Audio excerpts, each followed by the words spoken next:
Hello YouTube friends. Welcome to the Car Release TV channel.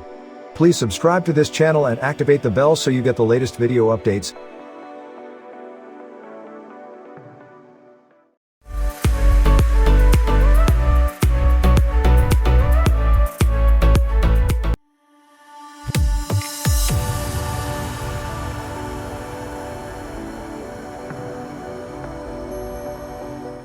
The time, money, and effort BMW put into developing multi-energy platforms will continue to pay dividends when the company introduces the next generation 7 Series in the early 2020s.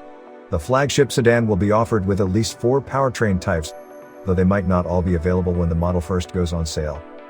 BMW chairman Oliver Zipse confirmed the next 7 will be offered with gasoline and diesel burning engines, a plug-in hybrid option, and electric powertrain. The first 3 are already part of the lineup, the latter will be new. He stopped short of providing technical details, but Autocar learned the battery-powered model will be the most powerful member of the range, and it will correspondingly slot above the combustion engine variants. The yet unnamed zero-emission 7 will use BMW's 5th-generation electric technology, which will also power the i4 and the iNext, and it will ride on the same platform as the other versions. This means the Munich-based company will theoretically be able to build every 7 on the same assembly line regardless of what it's powered by. Another point with a question mark hovering over it is what the panoply of plugless gasoline and diesel burning engines will look like. As of 2020, 7 buyers can choose from 6, 8, and 12-cylinder options. The straight 6 will almost certainly make a comeback. The V8 likely will too, but the mighty V12's fate is murky at best.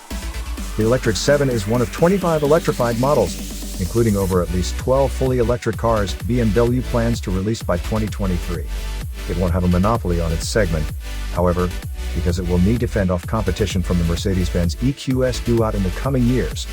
It will be positioned as an electric alternative to the S-Class, not as an electric S-Class, and it will wear a model-specific design inspired by the Vision EQS concept. The current Generation 7 Series, pictured, will retire in 2022, meaning its successor could enter production by the end of that year. We can't imagine BMW will go long without a flagship. It might not arrive in American showrooms until the 2023 model year, and it's unclear whether all 4 powertrain types will be offered at launch. Thanks for watching, see you in the next video.